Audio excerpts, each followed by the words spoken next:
So last week, Uncle Dino Melaye gave another rendition of his favorite song.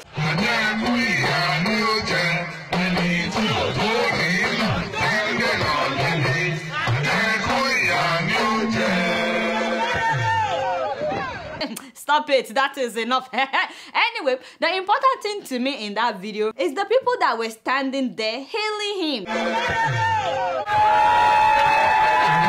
This man came in, what was he driving? This man came in a luxurious car. He has bodyguards with him. And I wouldn't be surprised if some of these people standing there are living from salary to salary. In fact, it's possible that the government is still owing some of them months of salaries. You see somebody that is stealing your money, but you are still calling them Oga. But what's up in my own? So, did you guys hear that the Lagos International Airport was vibrating? Hey, whoa, fat off! Hey, some areas at the departure were shaking for a long time. People were panicking. Of course, everyone knows that the airport is due for total rehabilitation, not this cosmetic stuff that they will be doing, you know, like the one they did about 3 years ago when Madam Stella was there. You know, they said they spent some billions of naira at that time. They think that we are stupid. Oh, by the way, Uncle Dele Mamadou wrote an article, you know. He said, without mincing words, the Murtala Muhammed International Airport in Lagos is one of the most deplorable airports in Africa in terms of ambience, functionality, and efficiency. Ooh, father! You know, I've been talking about this airport for years. No, so can you guys believe what the Minister of State for Aviation said? That is a Senator Hadi Sirika. There were vibrations at the air handling room of the cooling system. Air handling room. What do you think? Isn't that the AC room, the air conditioner?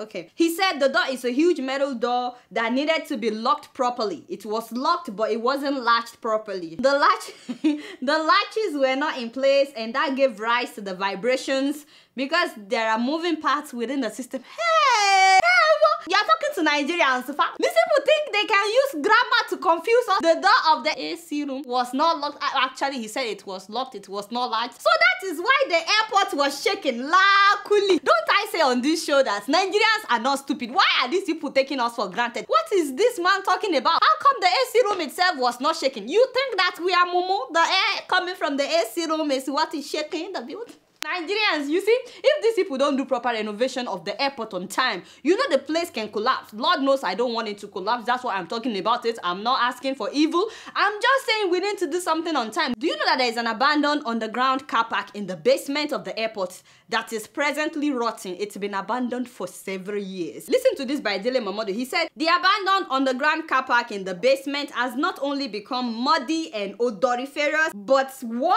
still, decayed and decrepit. Ooh, father! The man said that he refused to believe what the minister said. He said, it is my belief that the edifice is being affected by the decay and rot that is lying at the very foundation of the building in the basement. Tell them, please tell them once again, Nigerians, if you love your life, please, you better put pressure on the government to renovate that airport, especially if you're traveling. Because if we don't, when it happens, people may lose their lives. And if you are a traveler, that may be you or somebody that you know, God knows, I don't want it to happen. And speaking of someone getting hurt, my people, have you seen that video of Nigerian soldiers forcing a man to swim in mud water? Man, don't let that guy.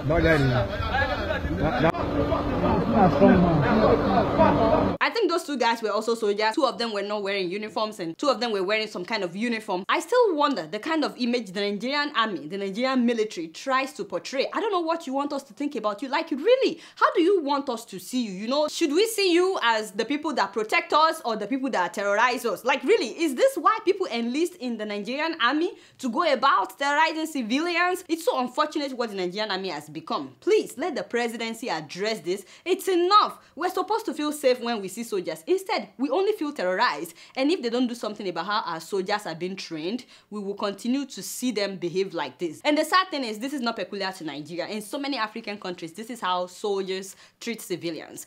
What is that? So as I was saying, what is that smell? Didn't I tell you not? Did I not tell you not to play this video? What is wrong with you? Whoa, let me see.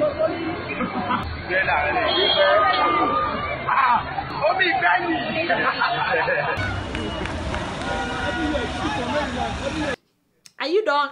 Chai, ladies and gentlemen, now take down the photo. Let me talk. Sorry, my people. Apparently, a car was burning on the streets of Lagos last week. I mean, the car was almost completely burnt anyway. I guess there were no firefighters, or maybe there was no water. I don't know. All I know is a truck loaded with feces. As in, you know, as in I didn't ask you to put up the photo. They know what feces. Anyway, a septic disposal truck full of feces stopped across the street so they could empty the content in order to put out the fire.